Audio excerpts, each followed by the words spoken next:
Bonjour à tous. Alors, les questions classiques sur les vecteurs. Bon, vous l'avez compris, les vecteurs de l'espace. Quelles sont-elles, ces questions? Qu'est-ce que je vais avoir dans mon prochain contrôle? Bah déjà, il faut, ça c'est vraiment la base, connaître la formule pour calculer les coordonnées d'un vecteur. Alors ici, je prends deux points A et B. Alors, les trois coordonnées, x, y, z, x, abscisse, y, ordonnée, et z, cote. Eh bien, la formule, c'est xb moins xa, yb moins ya, et zb moins za. Alors, faut faire attention à l'ordre. Vous voyez, c'est le vecteur AB, et on écrit les lettres pour les coordonnées dans le désordre. Ah, si vous préférez, de part et d'autre de la parenthèse ouvrante, on doit avoir la même lettre. Vous voyez, il y a B à gauche, il y a B à droite. Eh bien, allez-y. Premier exercice, calculez-moi les coordonnées du vecteur AB avec ces deux points. Allez, je vous laisse faire pause, et moi je corrige tout de suite.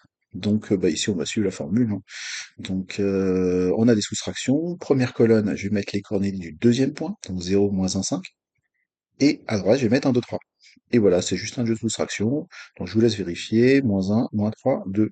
Bon, il est très facile, mais si on n'a pas la formule, bah, c'est pas possible de le faire.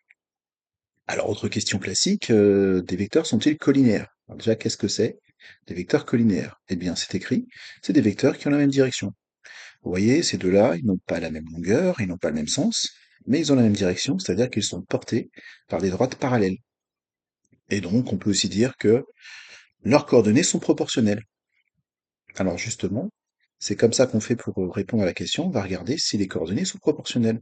Donc là, j'ai pris le vecteur AB tout à l'heure, et j'ai rajouté un vecteur U, et je vous laisse faire pause pour me répondre. Voilà, vous allez me dire si les vecteurs sont collinéaires ou pas. Allez-y. Donc voilà, vous l'avez fait sérieusement par écrit, hein, j'insiste par écrit à chaque fois, et donc on va vérifier, donc on va regarder les coordonnées, ici on regarde les premières et on va diviser, hein. C'est comme au collège pour, on va voir s'il y a un coefficient de proportionnalité. Alors on va diviser sud droite par sud gauche ou sud gauche par sud droite, faites ce que vous voulez. Par contre, quand vous avez choisi, après vous changez plus de sens, vous changez plus d'ordre, hein. Il faut garder la même logique. Donc ici moi je vais prendre sud droite, 2 tiers, et je vais diviser par -1. Bon bah ça va dur, ça fait -2 tiers. On continue, 2 divisé par -3, bah, -2 tiers, hein, et puis là, -4 tiers divisé par 2. Alors divisé par 2, vous le savez, c'est multiplié par l'inverse. 4 et 2, là, il va on va pouvoir se simplifier, donc 4, je dis que c'est 2 fois 2. Comme ça, je barre les 2, et j'obtiens à nouveau -2 tiers. Et comme j'obtiens 3 fois, eh bien, ça prouve bien que les coordonnées sont proportionnelles, et donc que les vecteurs sont collinaires. Vous voyez, on a même que le coefficient de proportionnalité. Donc on sait qu'en prenant les coordonnées du vecteur AB, en les multipliant par -2 tiers, on obtient celle du vecteur U. Autre question également, est-ce que les vecteurs sont coplanaires? Alors des vecteurs coplanaires, ça veut dire qu'ils sont dans le même plan. Et donc pour ça, eh bien, il faudra trouver x et y, des réels, tels que on puisse exprimer un vecteur en fonction des deux autres. C'est ce qu'on appelle une combinaison linéaire de U et de V. C'est XU plus YV. Alors un exercice, est-ce que les quatre points suivants sont coplanaires? Alors là, vous me dites, mais qu'est-ce qu'il fait là? Il nous parle de vecteurs coplanaires et là, il parle de points coplanaires. Qu'est-ce qui s'est passé? Bon, en fait, on dit la même chose, hein. On peut aussi dire des points coplanaires. En fait, deux points sont toujours alignés, trois points sont toujours coplanaires, et c'est à partir de quatre qu'on se pose la question. Mais en fait, ça revient à se poser la question des vecteurs. Donc, avec les quatre points, vous formez trois vecteurs. Vecteur AB, vecteur AC, vecteur AD. Pourquoi pas? Et donc, à vous de me répondre s'ils sont coplanaires. Alors déjà, il y a une première chose à faire, c'est calculer les coordonnées de ces vecteurs. Donc j'espère que vous avez eu le réflexe. Donc ici, bah, si vous n'avez pas eu le réflexe, vous pouvez faire pause, hein, et puis je vous laisse faire les deux autres. Sinon, on va le corriger rapidement. Ça, c'est pas dur. Ça fait appel à la première question qu'on a vue tout à l'heure.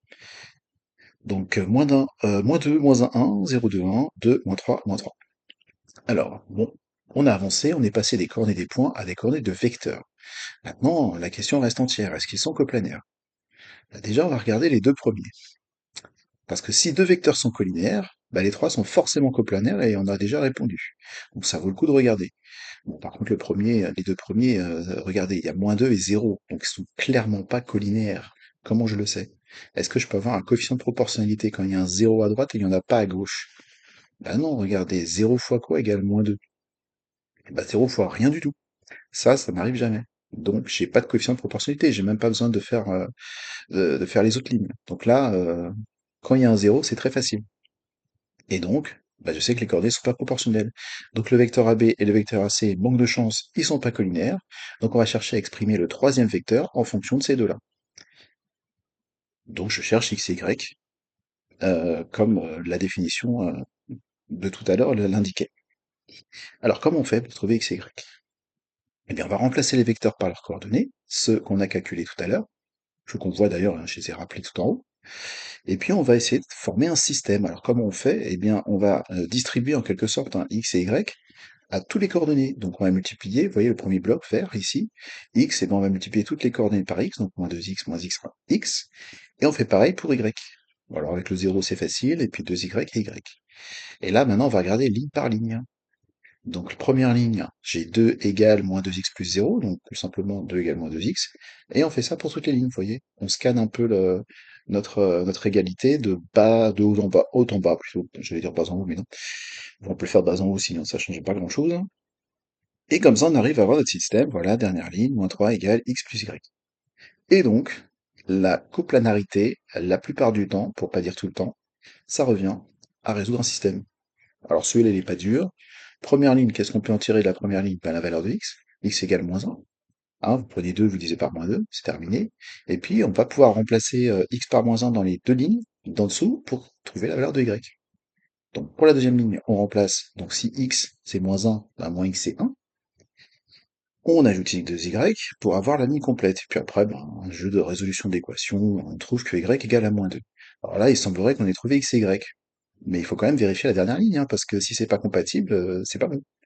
Donc on vérifie la troisième ligne, on est obligé de le faire.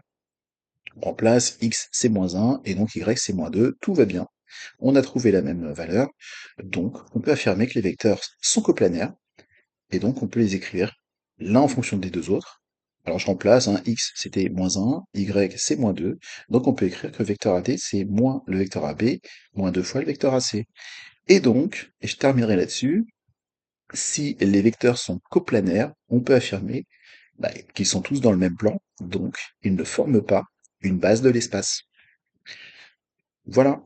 Eh bien écoutez, la vidéo s'achève, j'espère qu'elle vous a été utile, et je referai une prochaine, bien sûr, sur le vecteur normal et surtout l'orthogonalité.